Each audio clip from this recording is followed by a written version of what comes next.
Good evening and welcome all of you. I hope my voice is audible. In case you're not able to hear, you can send us a webinar chat and let us know if anyone of us is not audible. Welcome to the webinar co-hosted by ADI Jaipur Chapter and in association with FORHEX. This webinar is going to be about craft plus design, which you would have probably seen. Before I invite or introduce the panelists behind you, I'm Nikhil Kala. I'm the General Secretary for ADI Jaipur Chapter and an academician by heart. I teach at Pearl Academy, and I've been using a lot of these online media, and this is one of the things which are making us crazy nowadays. At the end of the session, when the panel gets over, there will be a question and answer session. So if you have any questions, please put them up in the Q&A section from your Zoom box or the Zoom window, and we'll take those questions at the end of the session. Our panelists for the discussion today would be Sajith, Ansar. Sajith, if you could say hi to all of them. Hi, everybody. Good afternoon. Sajith is a graduate from NID Ahmedabad and then IIM Ahmedabad, and is the CEO of Idea Space, which is an award-winning boutique design firm in Dubai. He's been conferred with the award of Pravasi Bharatiya by the government of India, and has made to the list of top 100 business leaders in the Arab world, top 100 Indian business leaders, and for the past 3 years in a row now. The next we have is Darpana Athale. Darpana, could you say hi to people? So Darpana is a founder, director, and principal designer at Sarvasva Designs Private Limited, based in Mumbai, based in Pune and Goa, and co-founder of Inca, a repository of arts, crafts, and designs in India. Welcome, Darpana. Hi, thank you. Next we have is Latika Khosla. Latika is the design director of Freedom Tree Design, a color and trend studio based out of Mumbai, India. Latika has been on the board member of the Color Marketing Group USA. She's the founder organizer of Colors India, a cross-industry open sharing platform where designers meet and discuss trends for the Indian market space. Welcome, Latika. Okay, and this session will be moderated by our very own Ayush Kasliwal. Ayush, as a lot of you would be knowing, is a graduate from NID Ahmedabad and is one of India's leading design thinkers, practitioners, and advocates to the artisans. Ayush is the creative director and co-founder of AKFD and Anantaya, which is an interdisciplinary design company based out of Jaipur, India. Now, before I hand over to Ayush, I would again say for the people who've joined a little late, if you have any questions to take up with the panelists today we have, please put in the Q&A section down below at the Zoom box, and we'll take those questions at the end of the session. Ayush, all yours.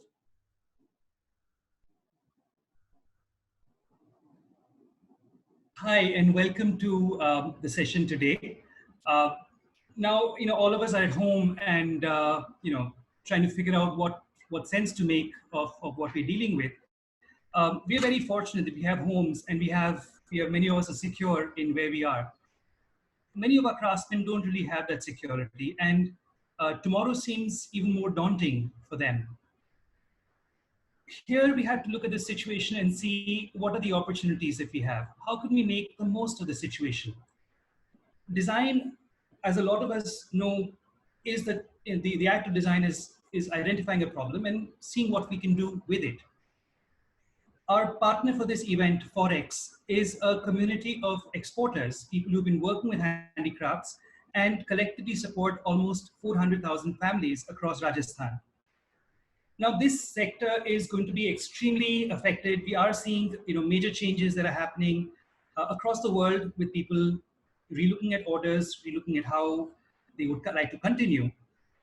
This has a very big impact on the craftspeople and on the businesses both, and on designers as well. So today's talk is to look at how possibly we can leverage this time, this moment that we have, see how greater design and where all we can use design to address the challenge that we have. If the craftspeople are not there, neither are the businesses. So today's talk is kind of hard talk about how does craft, design, and business come together. Now, a very open question to all, to our three esteemed panelists. As designers and entrepreneurs, and people who work in the world of strategy, do you think that craft and design together will become the defining face for India in the future? So Latika, first to you. Okay, we talked about design, and we always believe in terms of less is more, and never is it more important than today to create by intention. I leave it now to the others to also just weigh in on this, or do you want me to go on longer on this? If you have anything more to add, sure, go ahead, and then I'll take it to Sajith. Okay, so, and I want people to just forgive me because I'm about to say something that could prove to be controversial, but I still think that in the midst of this terrible time, this time is a gift for us to really stop and think of what we want to create and what we want to produce. In the few decades that we have seen in front of our eyes, we've seen that there's been this erosion of frugality, and एक हवस सी जैसी पड़ गई थी हमें कि हम लोग जल्दी चीजें create करें, produce करें.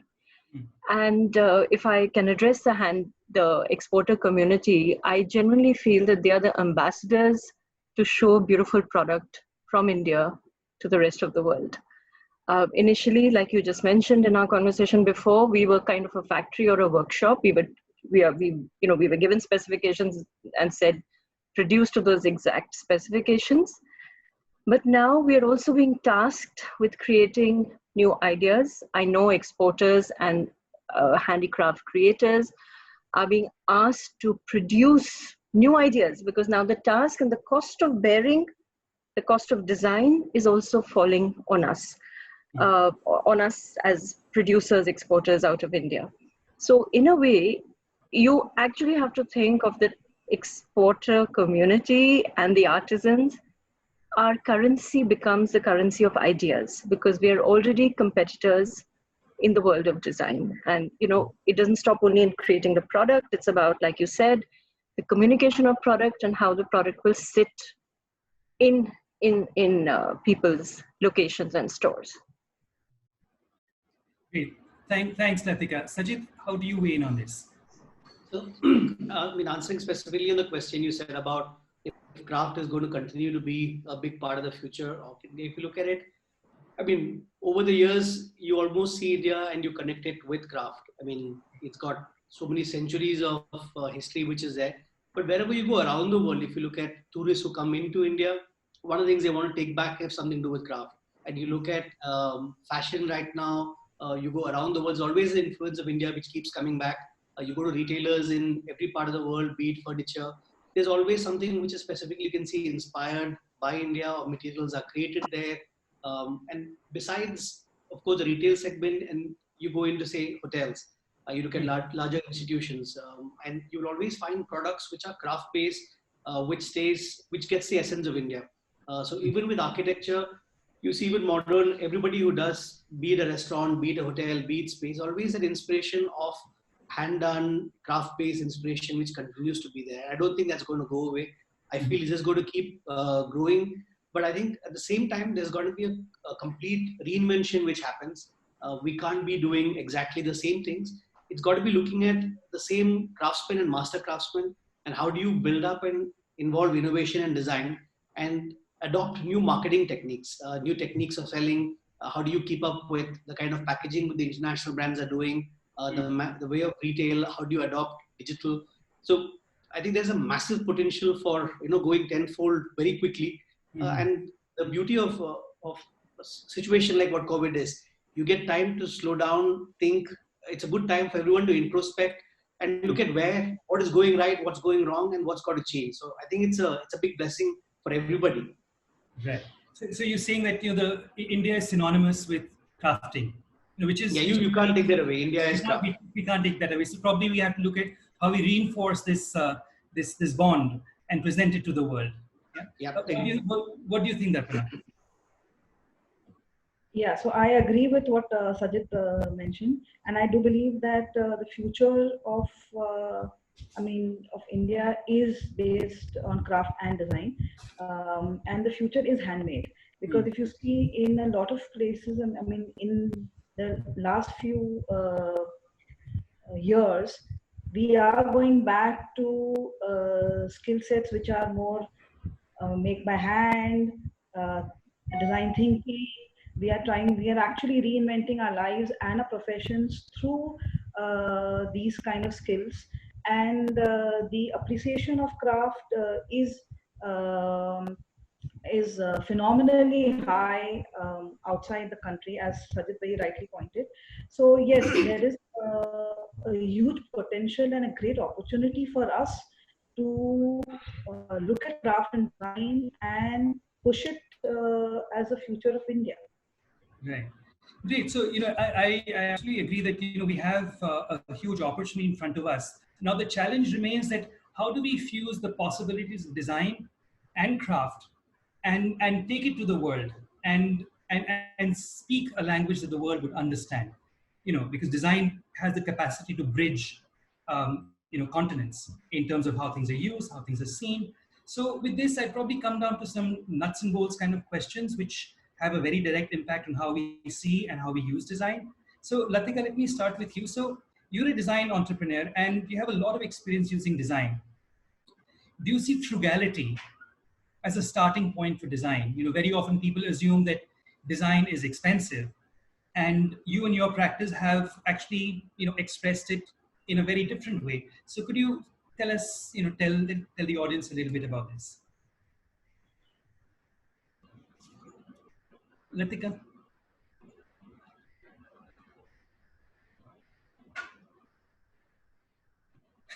But the reality is that when we have worked in the consulting practice earlier, it's really important to understand who is my client's customer. So if I had a big brand coming into us and asking us to create for their customer, and I would put this out to everybody who's like listening onto this, that please, I hope you can understand your buyer's profile. A very important thing is aap unka parichay mangiye. Try and ask them and understand their customer. Ask why, because that understanding will give you the means to solve problems for your buyer, and you can make them understand the capability of handmade and sustainable practices that we can bring, that India can uniquely, bring to people. So as a problem-solving discipline, I think design can help that way. I've had to start 30 years ago when we started first working with craftspeople who did not want to make any changes. So let me give you a little example of this sort of, the most important thing we learned in design was that design pricing has to be accessible to all. We were not creating the diva design, right? So small changes in processes, and I'm sure you see that in Rajasthan. Initially, people would use squirrel's hair brush to do painting on ceramics or whatever material they could find, as a result of which they made much smaller and more detailed products. It was a very alankrit way of designing and creating. Just by getting them our childhood brushes from our favorite little paint brand, we were able to just give the ceramic workers and painters of UP the ability to work broader brushstrokes. This enabled them to, and these were small innovations that came in. It enabled them to work faster. They were able to make a shift from a design change, which was typically very Indian, to a much bigger canvas, literally, what they could work on. Sometimes even when they're very advanced right now, they don't want to maybe make a change in the mold making because it just disrupts their normal processes. So what we do, we interject a small change. If you're sitting on a pottery wheel and you're cutting a plate or a dinnerware through that, all we suggested to them was let the worker run his nail or a device through the edge of the plate and get a little more organic feel to the edge of the plate. Or don't worry if the plate edges get a little crooked. It is okay, because the world is accepting that much detail in handmade.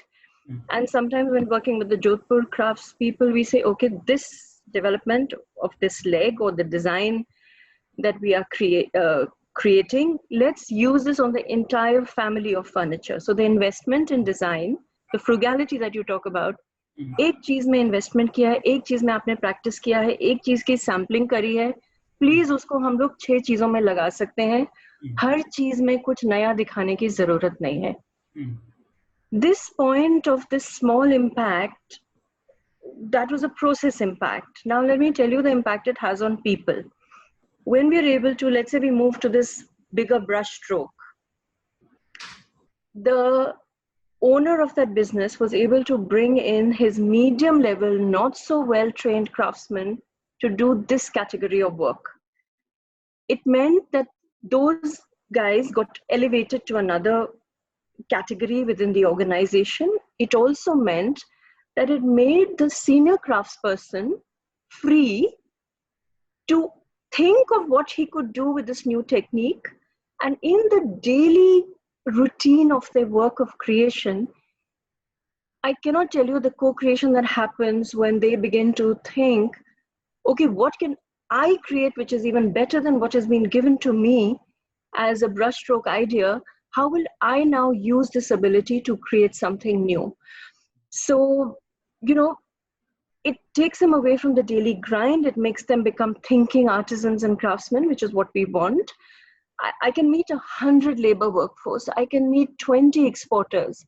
But within that, you know, you will always find within an organization, within a craft unit, you will find that one person who understands material and who has an eye for proportion. And that is your leader. That is your trainer. He is your design bridge to the organization. The last point I want to make on just craft and identity, and you know, we have to see craft as a way of doing work, handmade work. It's laudable. We actually, no matter all these wonderful words that I'm using, पर हम लोग हाथ की चीजों की इतनी मान्यता नहीं रखते उसके लिए. What I would encourage everybody to do is to invest part of the work that they are doing in crafts or export or whatever in an Indian identity. Craft techniques that make us unique. Not only should it make you stand out from other countries, but within our own country, because maybe our borders will get a little reduced for a while, but I should know that, you know, mother of pearl ka kaam, ye Rajasthan से आता है, ये painting Rajasthan से होती है, ये जो particular carving है ये राजस्थान की है, ये पत्ती का काम, एक तरीके का रग, एक रेंज, एक आइडेंटिटी हमारी बन के रहनी चाहिए. Because otherwise the product that you see, and we are all guilty of it, I know products that I have in my own stores sometimes look like that, whether it's Melbourne, Mumbai or Madrid or Miami, there is sort of a sameness to products that happens at a point of time. But only something that we can do as Indian handmade producers, collectively we can raise the value of that product in the eyes of the world. So Latika, you've actually raised a lot of very relevant points. So I'll just a few, you know, just today morning I was talking to a blue pottery craftsperson and he said, हम इतना बढ़िया बनाते हैं कि पता भी नहीं चलता है कि हाथ का बना हुआ है.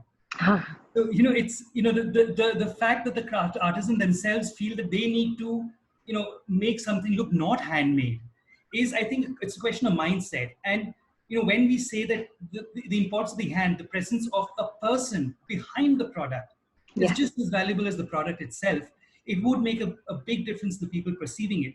And then you spoke about the design bridge. Now, in an organization, I'm sure a lot of the exporters will understand, there's that one design bridge, the person who gets it. Yeah. And, you know, since, you know, even in my enterprise, these design bridge people are the most valuable people. They innovate, they think, and they actually give such great feedback to a design person. where a design person actually learns more from them. Yes, absolutely. So, and in all our organizations, we need to look at who this design person is and really value them and, bring them up within our organizations. And the question of identity, very often, I keep saying that we need to get comfortable in our own brown skin. Be comfortable with who we are. We love Ajanta, we love Ellora, we love Taj Mahal. Where are these in our lives right now? So can we get more comfortable with the Banarsi sarees, the complete cornucopia of it? Why not? That it's us. So I think these are many questions which are very relevant and we need to kind of ponder over them and see how we can present this to the world. So Sajith, now a question to you. You've been instrumental in launching around 1,400 brands, worldwide, many of which are extremely successful. Now, do you think Indian crafts can be presented to on a world platform? And where do you think design plays in that? Like crafts have been there, for a long time. They're being sold. How do you think design can support, or explain or communicate or show the craftsmanship better? No, I think it's a very good question, Ayush. And also, there are so many people who are from the export, from the manufacturing, from the client side. So I think usually, when a client comes, half the problem is the product is really bad. You're starting with the product and trying to build a marketing story. With craft, the beauty of it is there's a very, very strong product. There's so much of history which is there, and you're looking at using design to take it to the next level. So, and what I've seen with a lot of the craft is you're stuck in doing exactly the same thing, which has been handed down to you for generations, without too much of innovation, without thinking of the consumer. Are there trends which are changing? For example, Latika does, so she looks at color trends, and looks at what is happening, what are the, even innovation, the term you use about frugal innovation. So I think from a design perspective, there's so much value add which can come in to take the whole craft sector to the next level, right from understanding first, what are the strengths they have? What are the key aspects, or what is the brand? Where is it reach? Is there what is the competition they have? Who are the kind of people who are buying it currently? Is there a completely bigger market which can be grown from it? So are there elements of design which can be added? I would say a good example, if I look at top of the mind, if I look at Good Earth as a brand which is used craft, built in design without losing the essence of what India stands for, packaging it, being able to look at retailing, creating different product lines, doing collaborations with different designers, having their own in-house designers, it's not the craft people, it's bringing design and craft, them working together, doing explorations on the material without losing the essence of what it is, not trying to ape or copy what's happening in other parts of the world, is really building it. And there's a lot of value which comes in from how it's packaged. What is the story? A lot of the stuff which is in the craftsman's mind or the trade, is there a booklet which can explain what happens with it? Going digital, for example, I think a lot of people in the export segment, they have a website which is just put up. Either you'll buy a ready one or you'll just go online. I mean, just going online doesn't cut it. You've got to think through what are you going online for? Is it just to show presence? Is it for a B2B website? Are you going to start doing online sales from it? Are you looking at tying up? Which are your product heroes? Can you do some personalization which makes you completely set apart from everybody else? And you see, for example, there's from Jaipur itself, there's a company called 3DM. They've got these leather shoes. And they've managed to get a website which allows a customer to customize what leather, what color, the size. If you want, you can even put your signature on it. You can create stickers. And they've got styles which are matching with anybody in the world. And they've used that online segment where you can have a factory in Jaipur, but you can be shipping this all over the world and spending mainly on creating a portal which works, makes it extremely easy for the user, and then marketing it. How do you use social media? How do you reach out to people, understand what are they clicking on? What are they using? If your age group is younger, should you be using TikTok? Should it be just Facebook because you're there? Should we be using Instagram? If it's B2B, how do you use LinkedIn? So I think what a designer can bring to the craft is to build a strategy to it, tell the story of the craft. And another example is if you look at a specific craft like bamboo, Sandeep Sangaru from NID, he's just put his mind into bamboo, looked at innovating what you can do with that material. How can you push the boundaries of what that material is? And how do you create products which are cutting edge? going to exhibitions like Ambiente, being there, like what you also do, Ayush, that how you use craft, use design, and you've created product lines, made a retail format for it, then getting export orders where you're supplying to other big brands like say Crate and Barrel. So the idea is to be able to reach out. What a designer will bring in is innovation, a marketing strategy, a communicating strategy, the whole packaging of the product. There's so much value which can make the business go 10x very easily using design. Mm-hmm. So, Sajith, I think you also mentioned a few very key points. One is, evolution versus revolution. In the sense that, do we evolve a product into a future, or do we create a revolution in products? And both are equally valid ways of thinking and working. The evolution is something which has been happening, but at a slow pace. So how do we challenge that slow pace and see how can we evolve faster and better, so that we do have a core identity with us that carries on, which kind of goes back to what Latika was talking about. And the other thing is that the opportunities today are far more than what they were earlier. You're talking about using TikTok to market products. Now, I think this is a great time and an opportunity for many of us to rethink how are we positioning ourselves in this new world, because this new world is digital. It's no longer about meeting people, it's how people perceive you, how people associate with you, how people communicate with you. So I think it's a great time for many of us, not just exporters but also designers, to see how we can use these opportunities to take into the future. Now, the other thing you spoke about was knowing your craft, knowing what is it that you're selling. And here I'd like to pose the next question to Darpana. So Darpana, you've been working at the ground level with a lot of artisan clusters and, along with the governments, policymakers.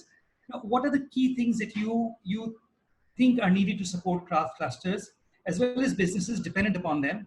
And you've also been working in the area of documentation. Now, what kind of documentation do you think is required, for designers to understand what they're dealing with, and for the markets to understand what they're dealing with? So you've been doing a lot of work in that area. Could you please sort of shed a little bit more light on what you're doing and how you're doing it? Yeah, so I'll first answer the key things that are needed to support the crafts as well as the businesses around them.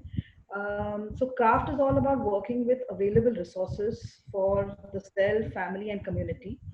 And to talk about the current times, because of COVID-19, craftspeople are working, they're continuing the regular pace of work, but they're running out of resources. There's no finance. They are left with a lot of stock, and there's no certainty about the current markets. So that's the current situation that craftspeople are facing currently. So some suggestions would be that one, support regional craftspeople. And when I say regional, I'm talking about local, smaller players. So build a community network around these craftspeople.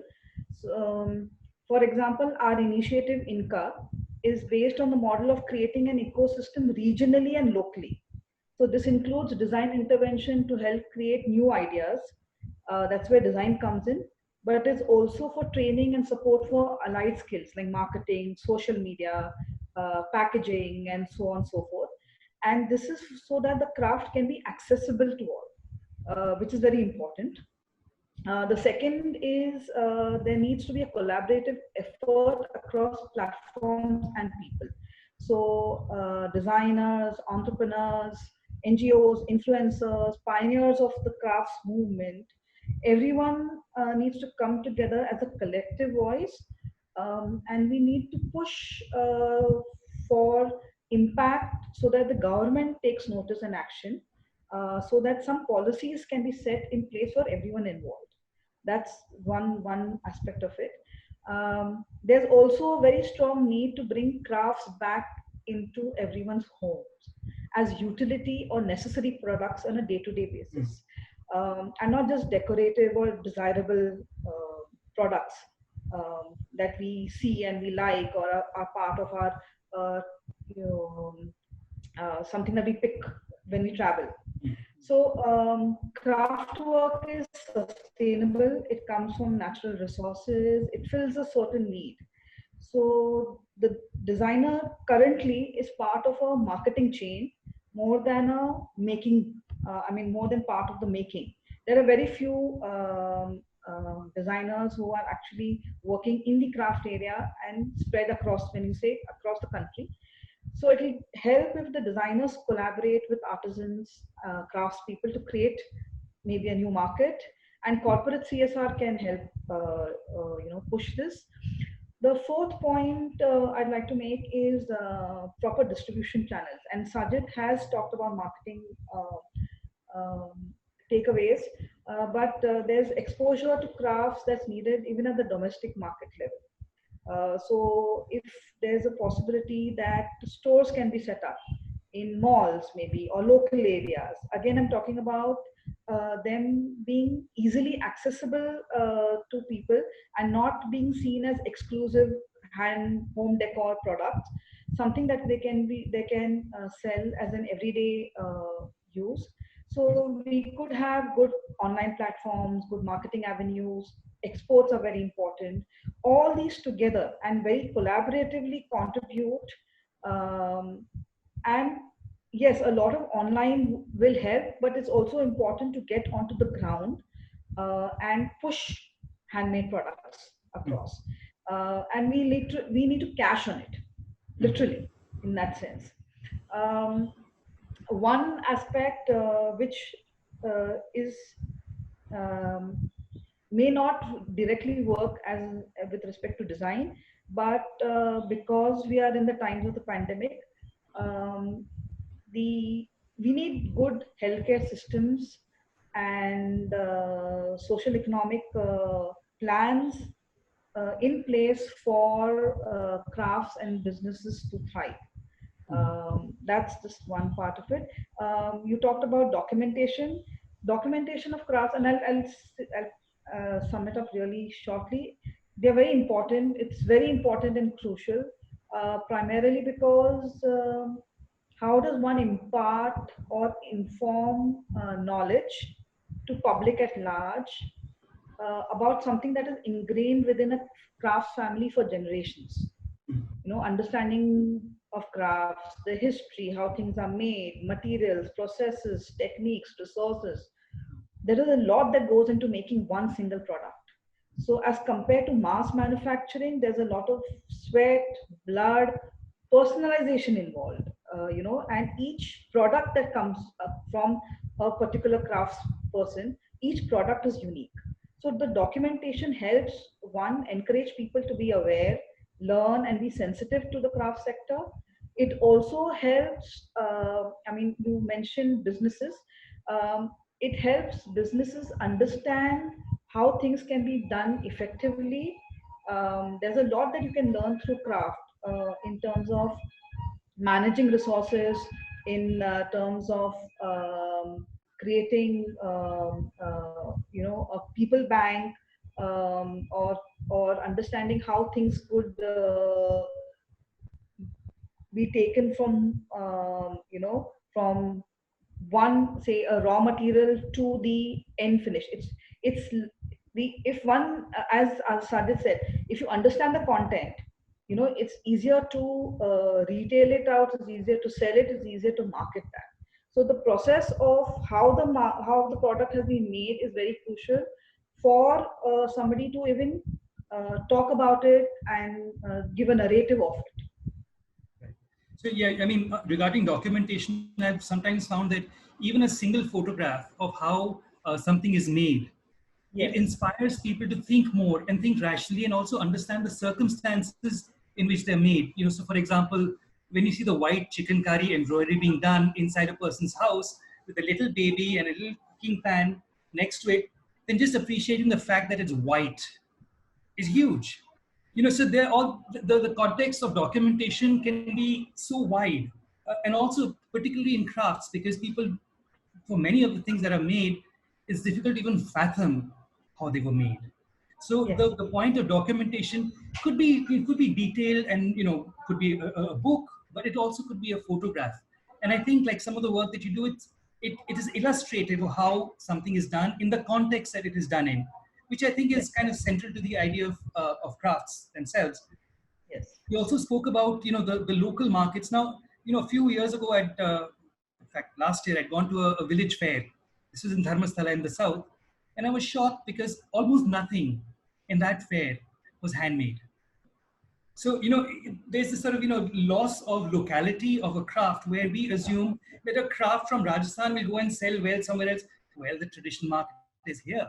And I think this would be a challenge to, which I would sort of personally open to designers, designing products for consumption where they are made. Can we think and sit outside our homes, outside our lives, and understand where these products are most sustainably consumed? I was talking to Surbhuta Bhaumik, who's a long-time, old-time legend for many NITians, and he was saying that, Ayush, why do you call it craft plus design? Because I believe it is craft plus society makes design. And he had a very valid point, because that is the junction of where craft and societies come together, is when real design does happen. So I think it's, and also, in today's context, when export markets are shrinking, a lot of exporters are looking very actively at India itself as a market. So I think we have a lot of possibility out here on how to move forward.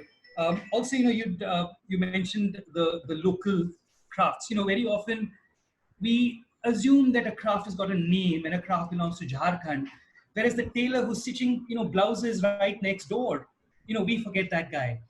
We forget the guy who's repairing shoes down the lane. So I think for us to open our eyes and look at craft not as something exotic that is happening elsewhere, but something that for us in India, we're lucky enough to find literally in every street corner. So I think...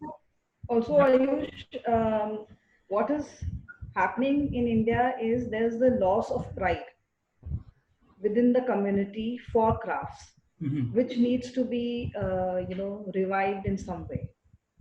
Right. So I think that's a very important question that we often, as designers, we look at a product as a product itself, but not as how the product sits within the maker community. So when Latika spoke about that design bridge, that innovator, he has got a great standing within the community that he's in. And reality is that all of us are social beings. We live within a community. If the community itself treasures us for what we know and what we can do, is really when we would excel. And that, I believe, is how some of the most incredible crafts in India have evolved, when people have found pride in what they've done. And I think for the export community, having these people who have pride in what they do is crucial and is critical. So, I'd like to kind of continue this conversation, and I'm sure there are many questions and ideas and possibilities that come up. So, here I'd like to just, put out a question, a poll. So, can you just put out a quick poll, Nikhil? How many of us are engaged with crafts? So very quickly, just sort of, quickly poll it out.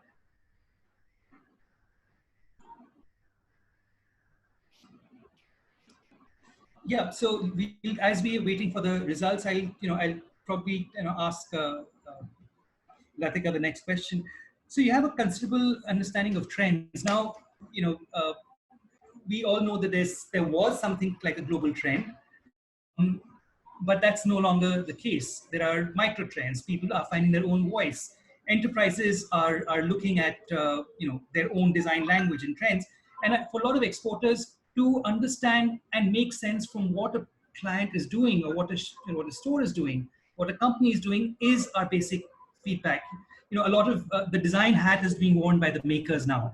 So how do we make sense of what we see? Is there a format? Is there a way of understanding what a trend is that a buyer is looking for? Because they often don't give it to us as makers.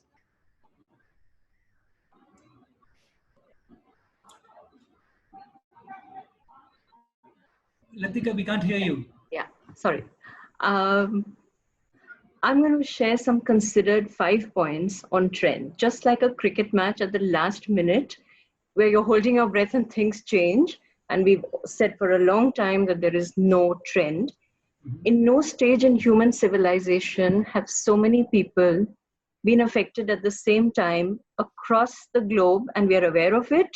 And it's not spared us across any strata, color, race, or country. So the first thing, again, I'll go back to saying, please be sympathetic. Sahanubhuti rakhiye, apne, be empathetic to what is going on with your customer. Even right now, as a retail brand, as Freedom Tree, I'm saying, be very careful of what you're putting out on social media. People are stressed, people are worried.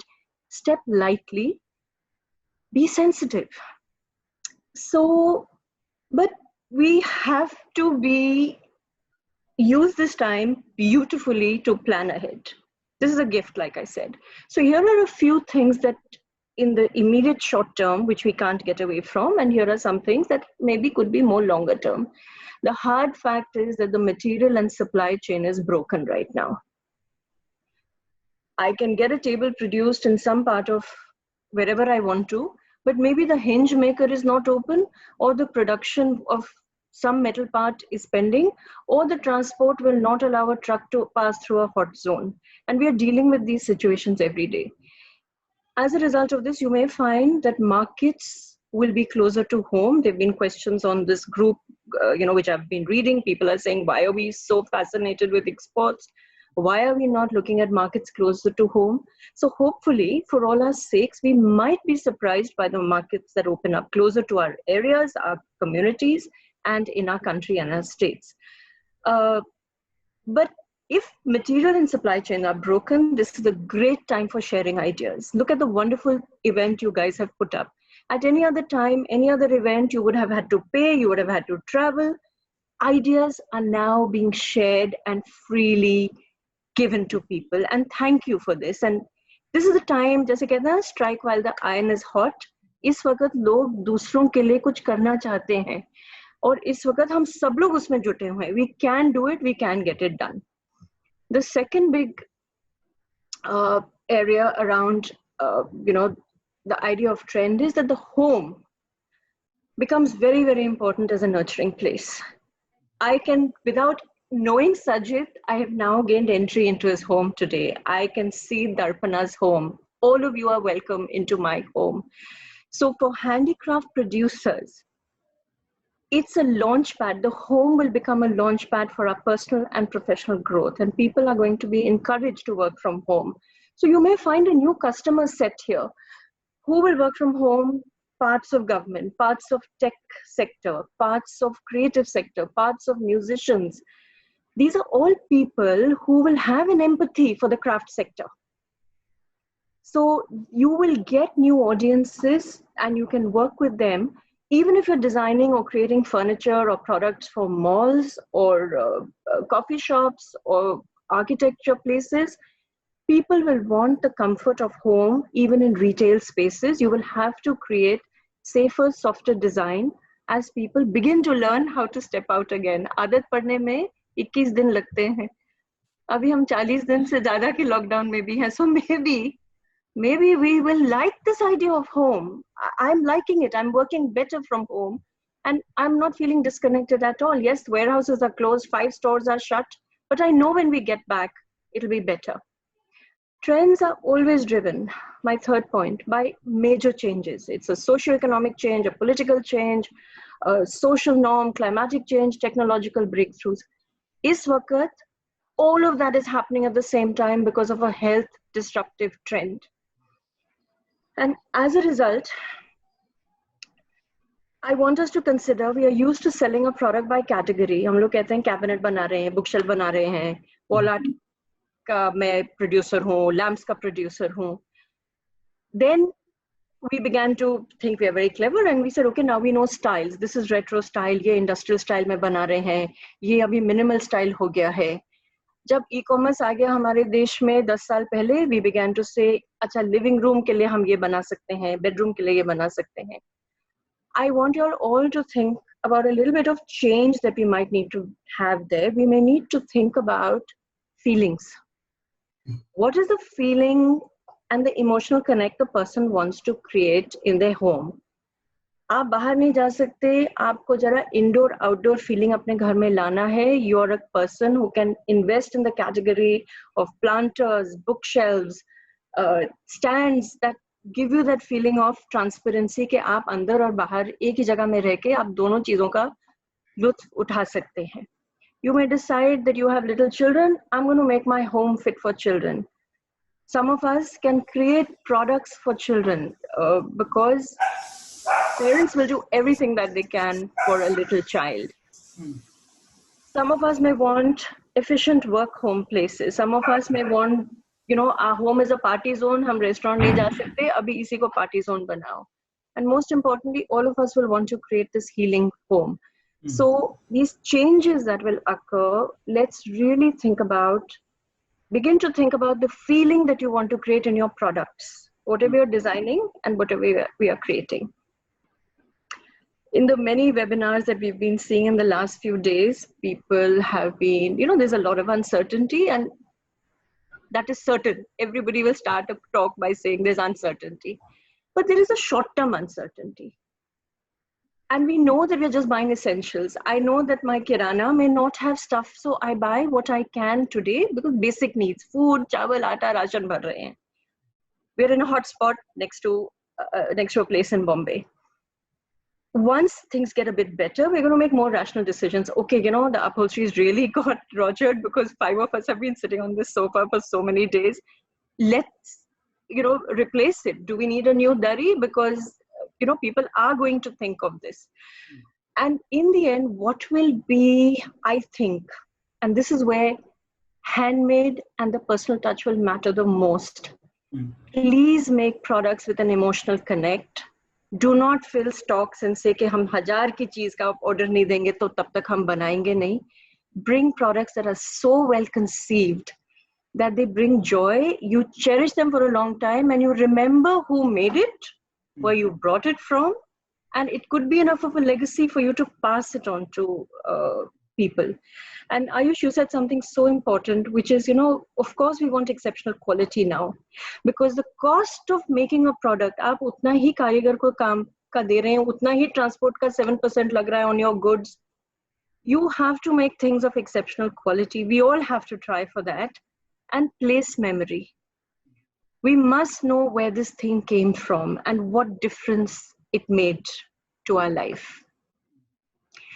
The other big thing, jo I started with this idea of havas pad gayi thi hum logon ko, time has no meaning now. Time is also broken. We launched our spring collection. We put it into stores on the first week of March. By the 16th of March, Bombay and Bangalore and all were shut down. Other people who are working in the thing of fashion are saying, okay, let it come out in the monsoon when it opens. We are also saying product is lying in stores. People have not seen it. So spring kya? Wo summer ho gaya hai. You will lose that sense of time. And no, you know, fashion industry is also saying, okay, shall we put it away or shall we launch it next spring? The most important thing is that time pabandi jo hoti thi na, wo shayad nikal jayegi.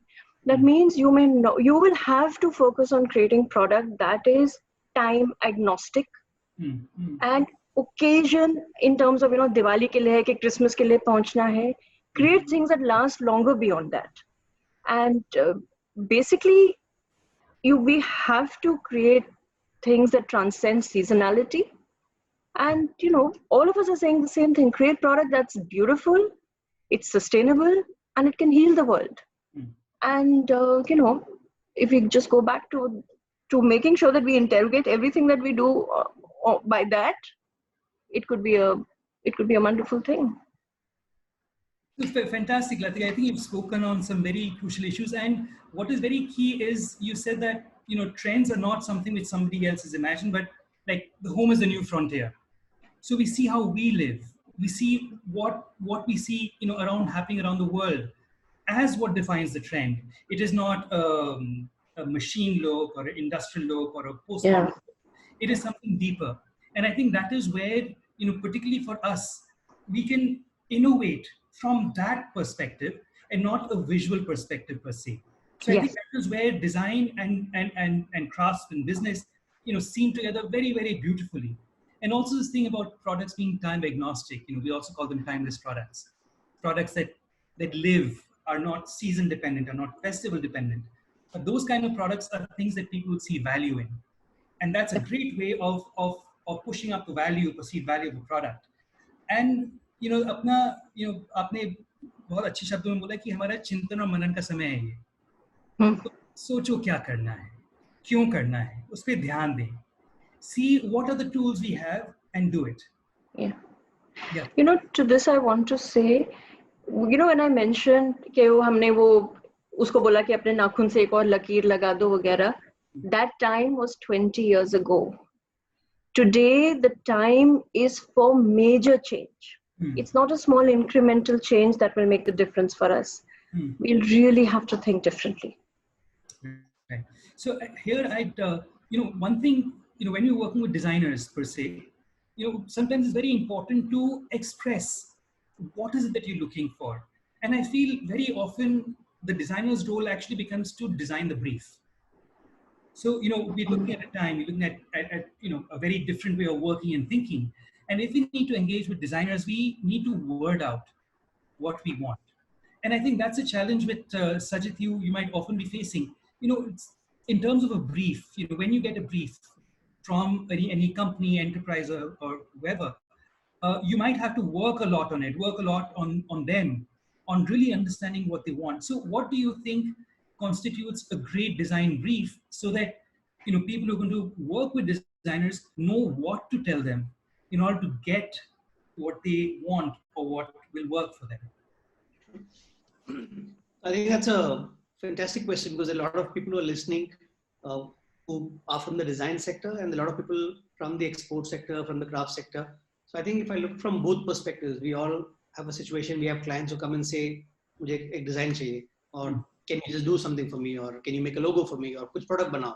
And when you ask questions, they say, you're the designer. So, but what happens is when you drill down, and you often realize the brief is actually not the brief. So if I were to talk from a client's perspective, I think first is to write down why you're going to a designer.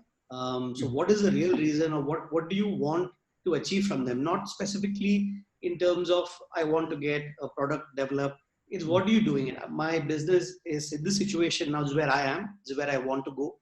So my vision, let's say in 3 years, is I want to get to this point, and you want to get the designer's help to reach you, to get you to that place. So it is where I am now, where I want to go, is what you've got to really communicate in a simple way, which is your challenges. If it's from a craft basis, what kind of people do you have? Have you got a specific location? Who are you selling to currently? What are the challenges you have? Who's your competition is something which is very important, because what the designer really brings to the table is how are you going to stand apart from the competition? Because you're going to approach a designer to get you a product which the consumer is going to get attracted to. That's the main role which is there, that how do you stand apart, and which is going to be high on impulse. There's going to be high demand. There'll be import orders. So you really got to spell out what your area is. What is your pricing strategy currently? The more details, the better for a designer.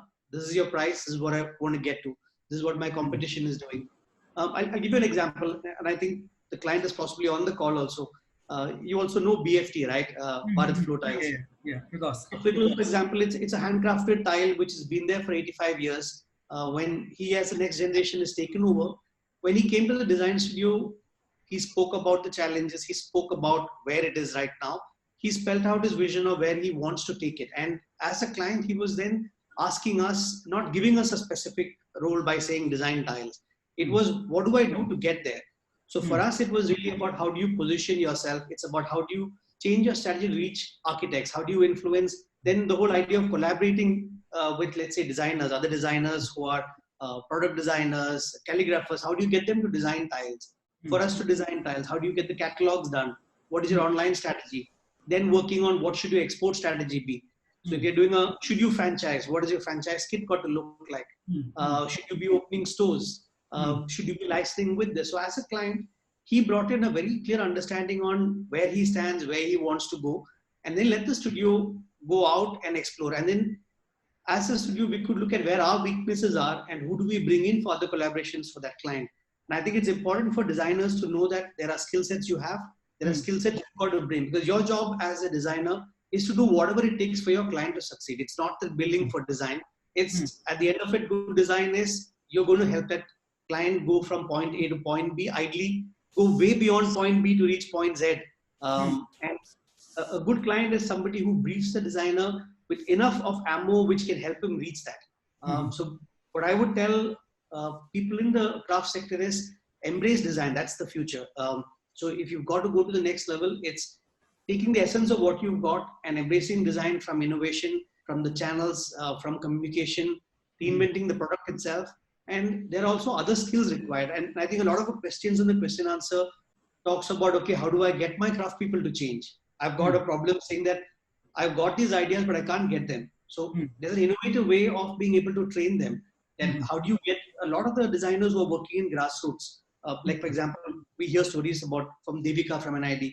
So she's going to the grassroots, speaking with them, and then looking at that change management, because you can't just get a design and expect the same people to execute it because a new design is coming. There's a lot of workshops, a lot of mindset changes.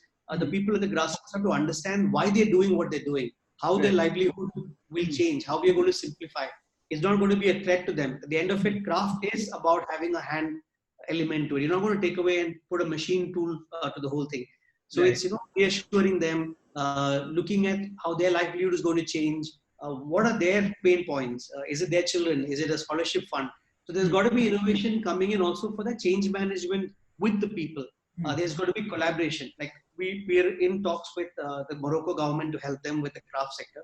So some of the innovative ideas was about how do you get a calligrapher to work with a ceramic person and create a new line which is using calligraphy on ceramic. So it just takes the whole ceramic to another level. Somebody who's doing metal work, can that technique be taken and used onto fabric? Somebody who's doing fabric designs, can that be taken onto ceramic? So there could be a whole cross-pollination. Can there be artists whose work is in collaboration with a ceramic company who's doing tableware, for example? They look at Villeroy and Bosch. They've got these high-end stuff, but they've taken art and combined it. So how do we cross-pollinate craft? Because that's another form of innovation. You don't have to sit in your silo. How do you reach out and get that? And the other thing is this whole thing of forming groups. There are people who already have cracked the export segment. It'll be interesting to know, like there's something which Ayush had done where for the Indian government when you had in Germany where we met. And there was all these crafts put together, and there was a stall which is in Ambiente, which showcases India to the world. And that's a fantastic initiative which you had spearheaded, Ayush. So those kind of collaborations that, if you don't have the means, get together, brainstorm, pull in resources, and then take India out and present it around the world. So a brief from a client is really about, I want to get to that. How can we innovate and reach there?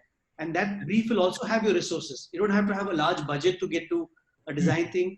Sometimes it's really about innovating. Right.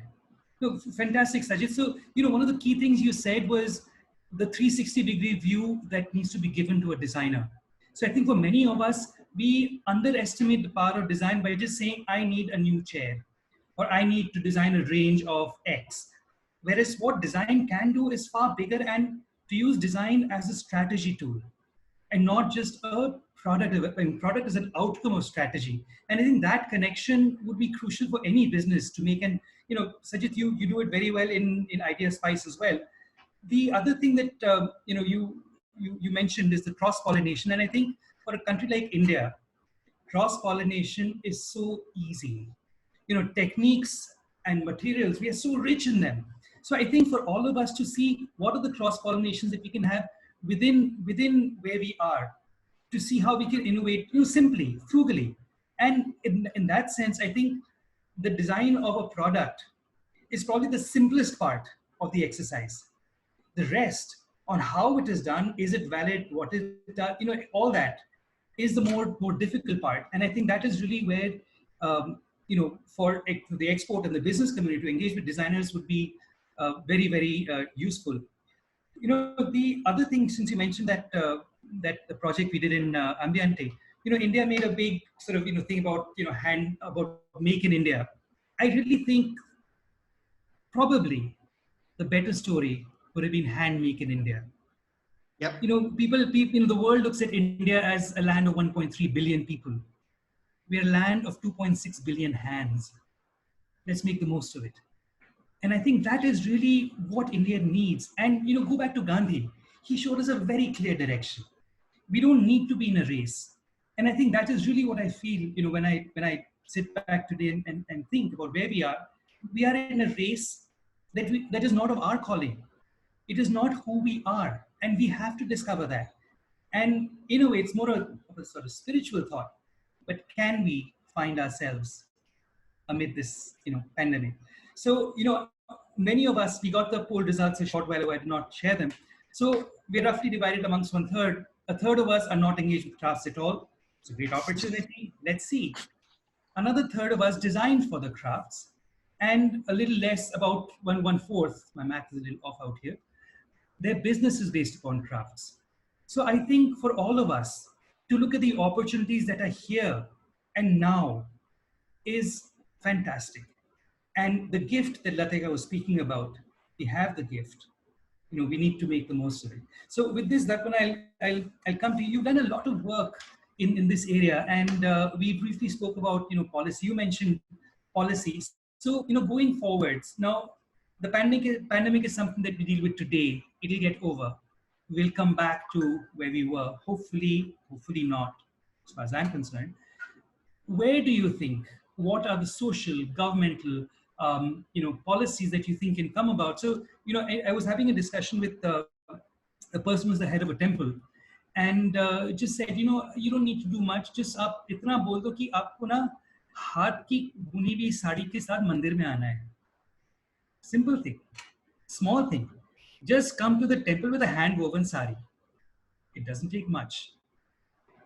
That can make a huge difference. And those are social policies. They're not a babu sitting in a government office making them. What do you think are the policies at social, political, whatever level that you think can bring about a change in how we work with crafts?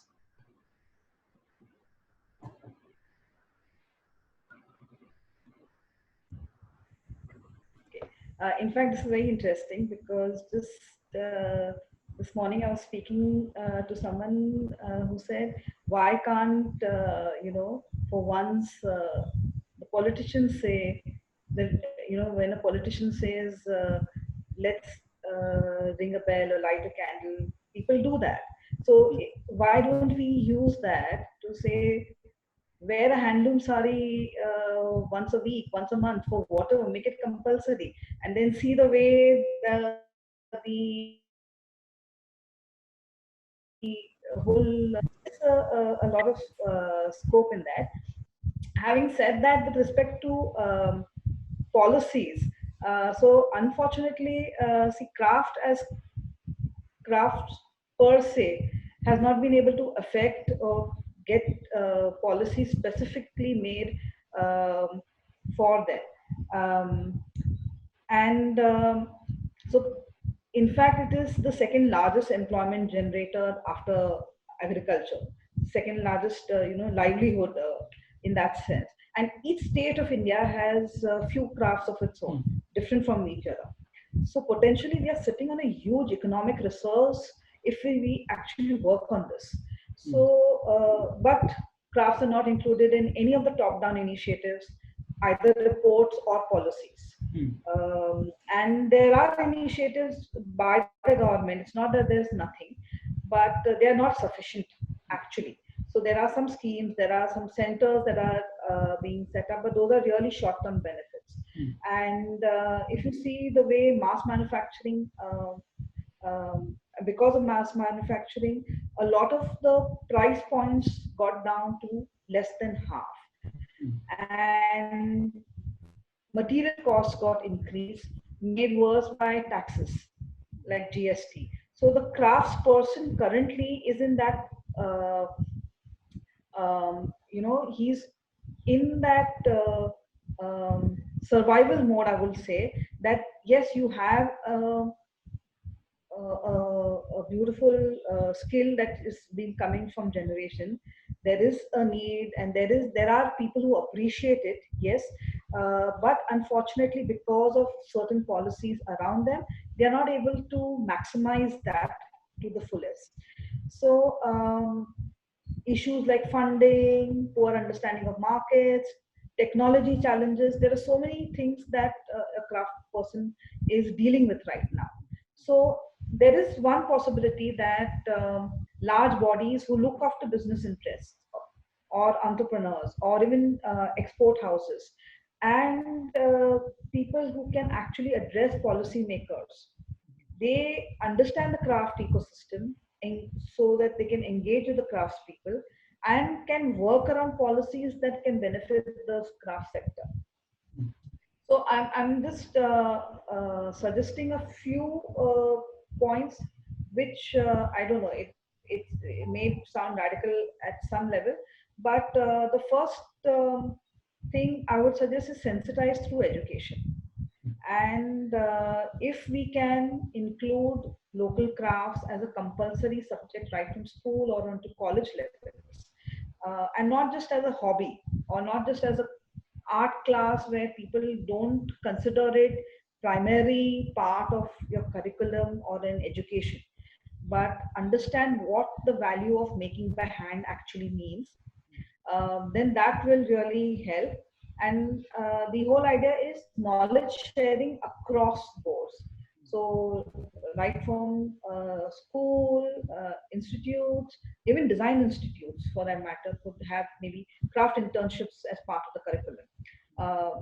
Then taking it forward to workplaces or as or to the government level. I mean, there's no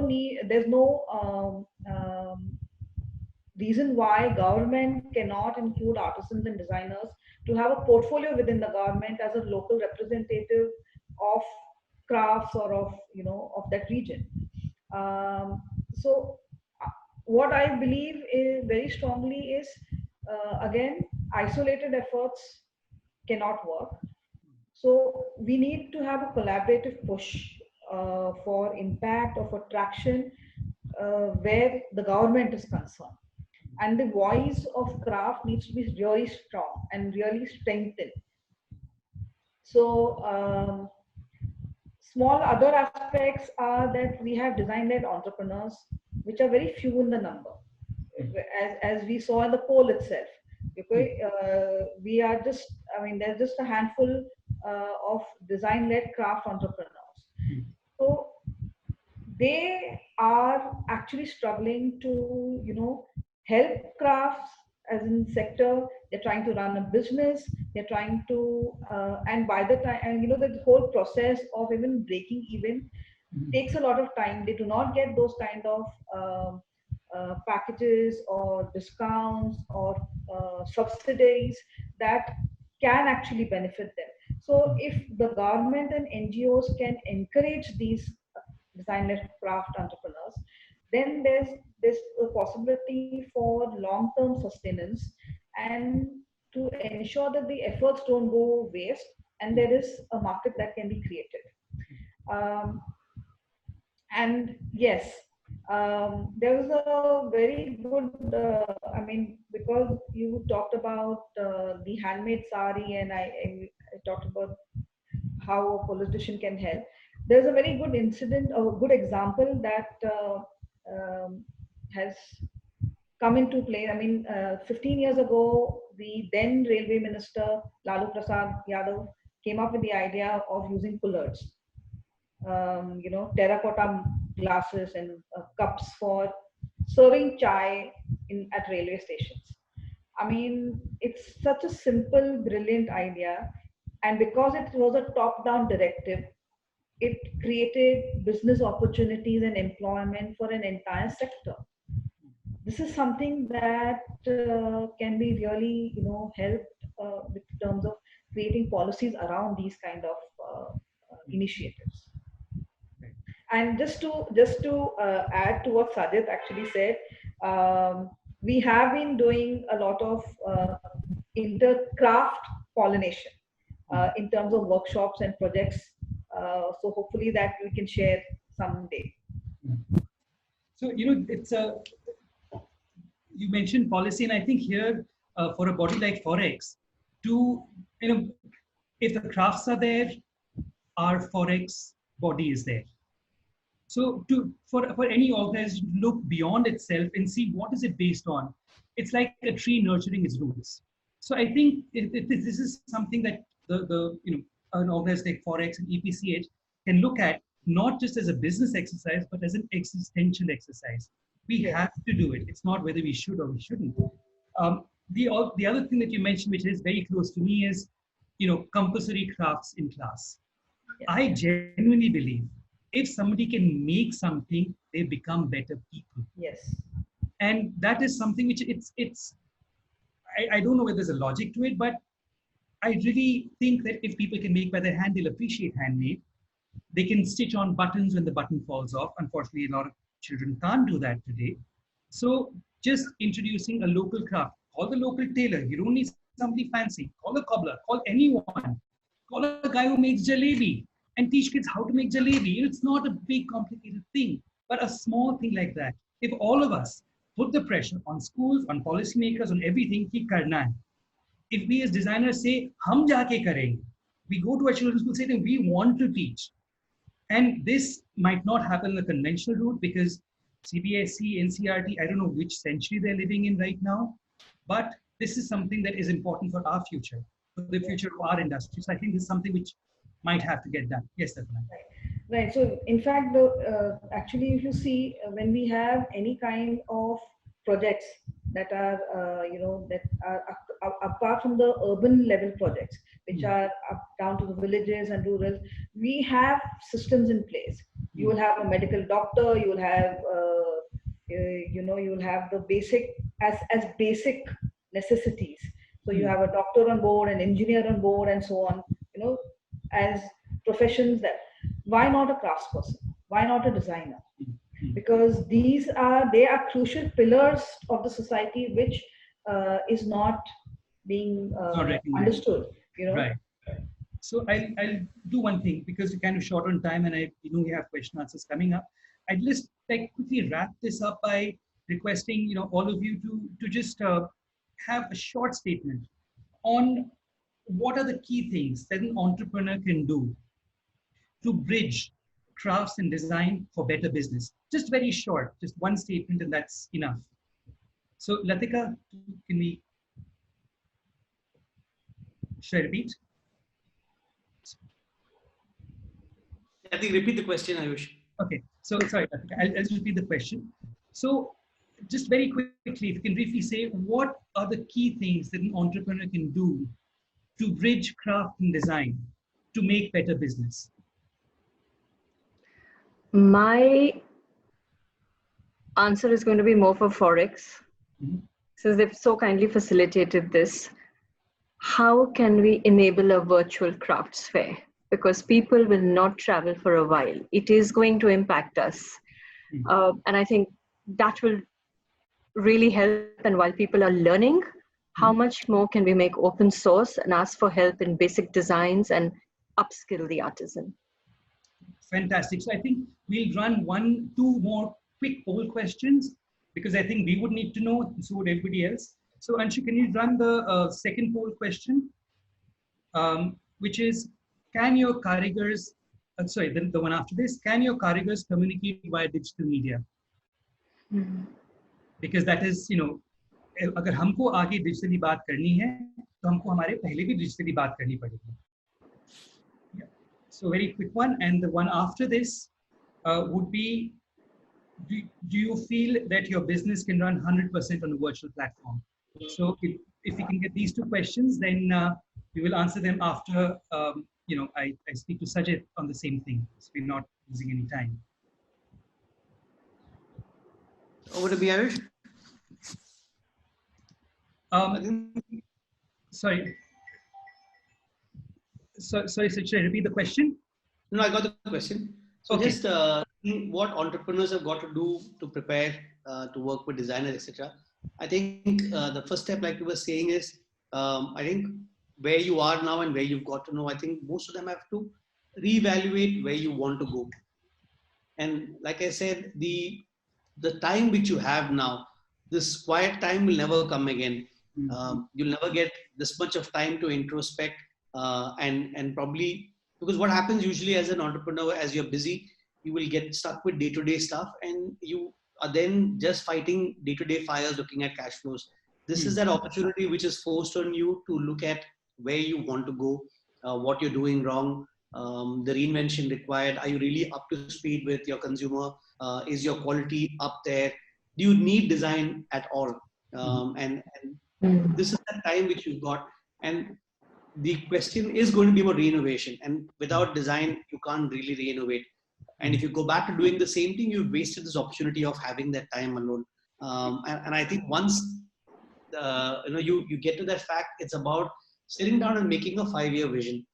It's a time to sit down and see where do you want to be in the next 5 years, and what should your business look like in an ideal scenario. And then you'll find that gap between now and where you're going to be in the next 5 years. And in that 2025 vision, you then work backward to look at the action steps. And that is a brief you got to speak to a designer.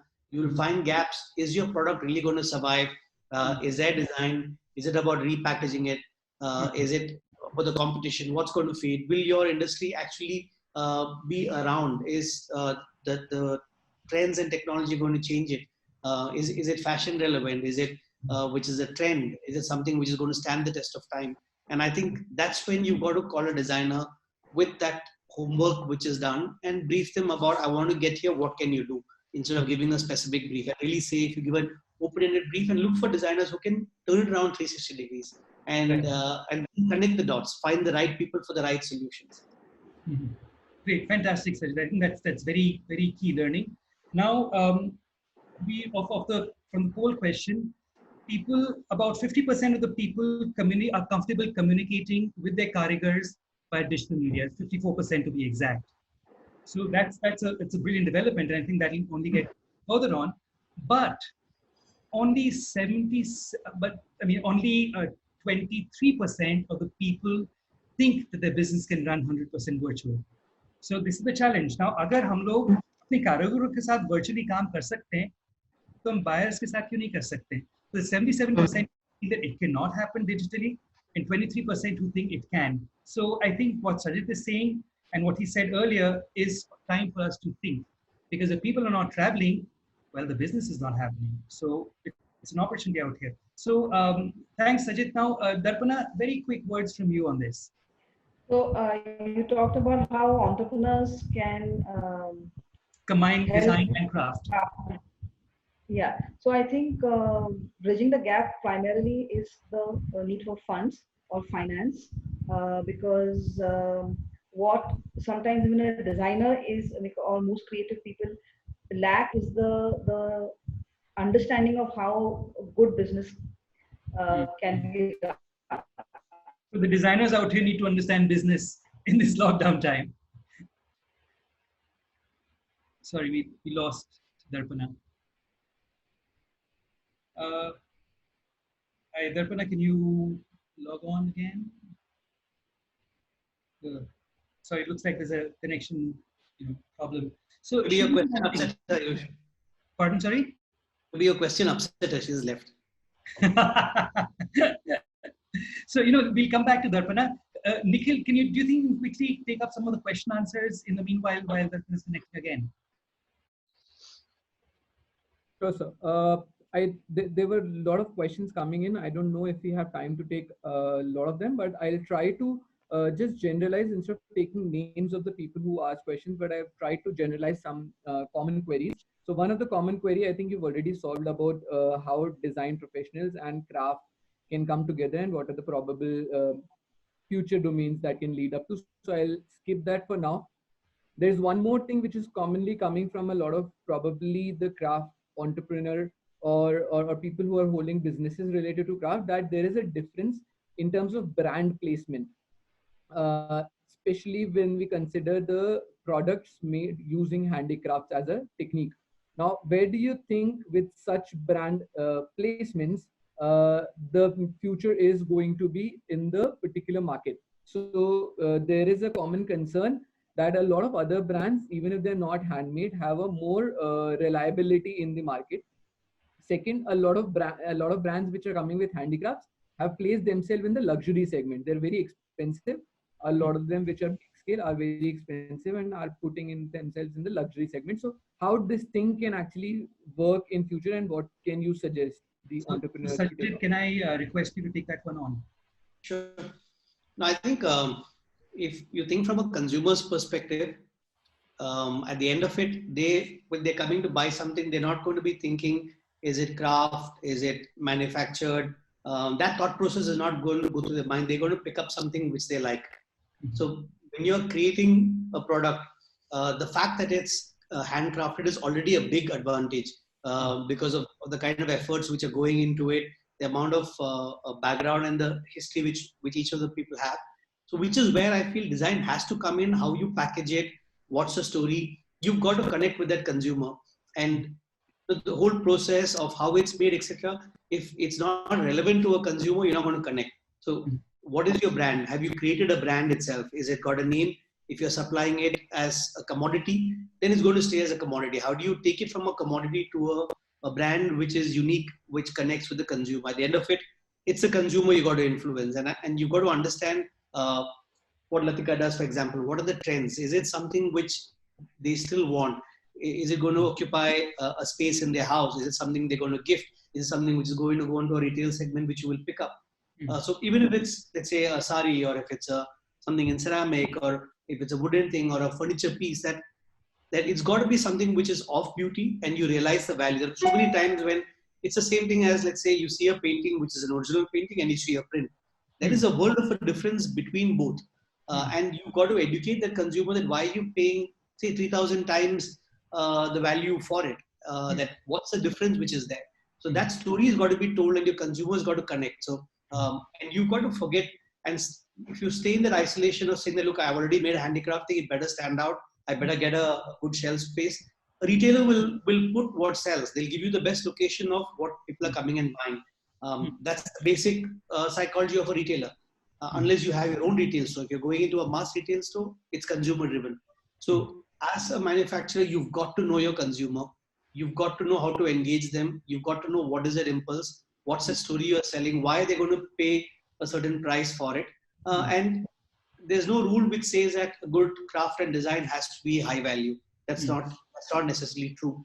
It's that positioning which you're doing for the product. And again, the consumer, if I am picking up a certain, say, ceramic, this thing, I don't mind paying that value, then I will pay for it. So you're positioning it based on the consumer.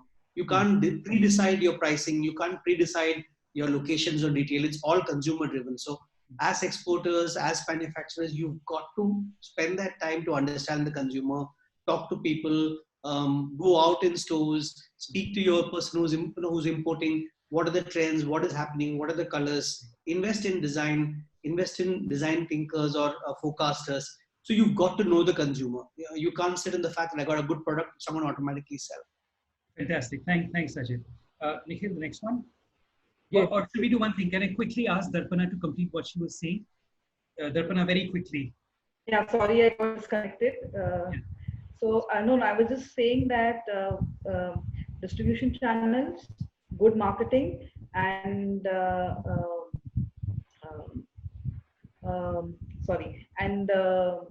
collaboration will help entrepreneurs reach or help entrepreneurs help designers and craftsmen to reach the market, and of course envision what can happen, including technology, because on innovation, because that's what where we are headed for any which way also. Great. So collaboration is the key word there. Yeah. Great. Thank you so much. So Nikhil, I'll come back to the questions now. What is the next question? So something which is coming from probably a lot of students here is a couple of concerns. One is, the first concern is considering the COVID situation right now in the lockdown. Will there be companies getting them placement or giving them placements, especially the companies related to handicrafts in the coming years? Especially in 2020, or will be focused more on managing their own current scenarios or situations? The second issue, which is also probably coming from a lot of students, is about the documentation of such work. When we're talking about crafts and the practices and the techniques getting documented, a lot of them are still not available in public realm, and if there are books, they're probably expensive. So can you suggest going further should happen in that situation? So I'll answer the second question first. There is a lot of documentation. There are books, there are expensive books. There are some websites, but they're not terribly descriptive. So yes, there is a huge lacuna in the documentation, and that's something that all of us will have to sort of structurally put in. Can there be a Wikipedia of Indian crafts?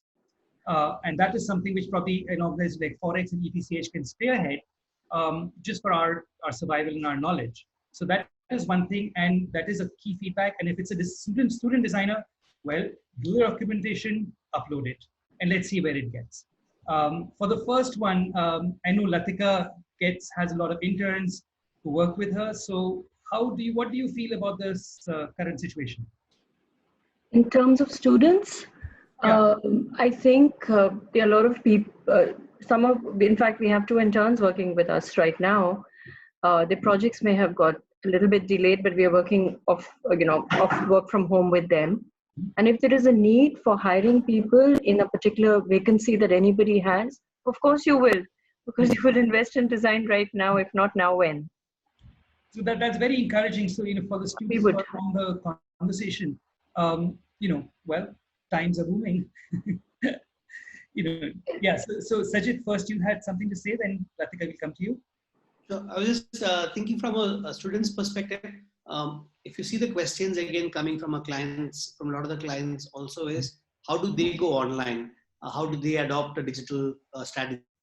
So it may be interesting that during this time when you're locked down, some of the students may even be able to help clients or reach out to them for internship or projects where you help these clients to go online. And the younger students have these strengths. They understand digital marketing, they understand how to segment it, what should the strategy be, how do they go online. It may be really about how do you apply design to digitize existing businesses and help them.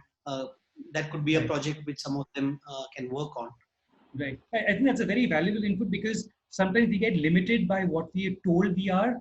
So if you're told we're a product designer, we say, oh, we cannot work with technology, we cannot work with textiles. But here we have a situation where we need to adapt and rethink what we as designers can do now, because design is not the only skill we have. So yes, I think that's a very valuable input. Yes, Latika, you were saying something. No, I was going to preempt Nikhil on a series of questions that I'm seeing coming up, which are where a lot of architects or space-related questions where they're saying, how can we use crafts in the interior? I think, this is almost like a governmental policy if you said that every build, because by the time you do policy, it's different. But if every architect could say that in every project, at least this many square feet or this wall, they dedicate it to things made by hand. It is so simple. There is a government policy on this. I don't know whether you're aware, but I think it's... No, I'm not aware. Yeah. There is a government policy that it must be done. So, but it's not being done, and that's a different story. Yeah, I know, handmade from India. I mean, it's such an easy thing to do. I'm sure many do, but that's the answer to them. Yeah. There's this incredible building done by Lotus in Orissa, their Krishi Bhavan. Yes. So for all people in that world, please do take a look at that building. They've done a phenomenal job on integrating crafts in the architects and interior spaces. Yeah. So I don't know how much time we have. We have about 1 minute left. So Nikhil, do you think many of these questions can be answered later on? Do you think we can do that? So I do have documented all the questions together. So we can probably think of a way of sharing them at a later stage with all the participants. Able to reach out back to the people? Do we have their details with us? I think that would be good. Unless there will be some people who've been as an anonymous attendee and posted some questions. So we can probably put the questions as an open forum and everybody can go to that. Yes, Sajith. Okay. Sorry. So Sajith, you say, sorry. Yeah, just a suggestion which I can take it up later with Ayush and ADS, since there are the attendees also there. The workshop which I had done in PDF. We could do the same thing online for some of the entrepreneurs who want to look at how do they build the vision for the next 5 years. That was brilliant. Some of them to sort of that was a brilliant exercise, and I would highly recommend it. Yep, definitely. Thank you so much, Sajid. I think that's very generous of you to offer that. And as it comes up, and probably Darpana can weigh in on that and see how we can take it forward, because that would be a brilliant exercise for many of us. Yes. Yeah. So Darpana, you were saying something? No. I was actually talking about a couple of things because we are running short of time. One is I've been working. I'm an architect, and I've worked on interior design and using crafts for projects and customizing for other architects and designers. That's one part of it. So I would love to actually answer some of the questions offline when possible. Second is with respect to documentation. If there is a possibility for us to, as ADI, help FORHEX document whatever they want, I'll be more than willing and happy to do so. Fine, fantastic. So I think with this, Nikhil, could we sort of, move on? So, for all the people whose questions have not been answered, we will try our best to answer them offline from here, and we will share the questions amongst all the people on the panel today. And is that okay with the panel? With Latika, Sajith, Darpana, are you okay with that? Yes, fine. Fantastic. Thank you so much. So, Nikhil. Yes, sir. Okay. Thank you, Ayush. No, wait. Okay. So, we have. Okay, so before we wind up, thank you all the panelists. Ayush, thank you so much for ideating this and taking it through. This was a fantastic exercise, and I'm sure a lot of participants today are going to get a lot of insights about, of course, this combination of craft and design and the dilemma that always comes with it. Before we leave, I would request Athale Poddar. Athale Poddar is here with us. He's the secretary of FORHEX, and I would ask him to talk about his experience through the webinar and give a word of thanks to us. Thank you. Thank you, Nikhil. Thank you very much. First of all, I'd like to thank all the panelists, Latika ji, Sajith, and Darpana ji. It was a great webinar, and we have learned a lot of things from you. And especially now, after listening to you, our brain has started working very efficiently now.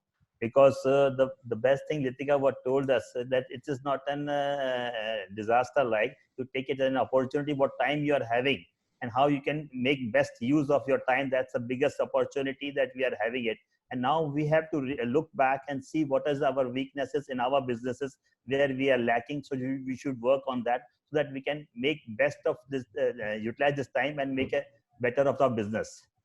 One thing, other thing I'd like to tell you about the FORHEX. FORHEX is already working with the craftsmen on the group level. Plus, we always encourage craft for in all the sector of the society. But we also request the architects, and at your level also you promote that when any architects built a house, it is very convenient for an architect to go to China and buy one day one product, and they put the full house ready within 7 to 10 days. We discourage this. We also having a FORHEX fair. We always discourage this. We always say that you should get 90% good should be Indian in your house. If you are genuine with your craft, you have to do this. If this feelings comes in our people, in our the society, then the craft will never have a new life. I'm telling you. And we FORHEX fair also, we organize FORHEX fair, and we see that imported products have been exhibited there, and we try to do a best of the products what we have and try to develop more innovative ideas with the young designers and all in society. But it is also a duty of a society and architects and interior designers to innovate craft with the features of different craftsmen what we have in India, Rajasthan, Jaipur, and Jaipur, Jodhpur, wherever we have. So you have to inbuild that craft into the product. So for that you have to force that no, you should have not the Chinese, not the imported product. 90% product should be of India, originated in India. Then the craft will never die. I'm sure about it, and we are always with you. Thank you very much, Ayush, for organizing such a good webinar and a very short notice. And with ADI, we are always with you. Wherever you need me, whenever you need us, we are always there. And we'll have, definitely we have once or twice in 1 month a seminar or something like that, interaction with you, wherever we learn from you a lot of things that we will distribute to our members. Thank you very much, everybody. And thank you, Ayush. Thank you, everybody. Thank you very much. And happy World Heritage Day. Happy World Heritage Day to everyone. Same to everybody.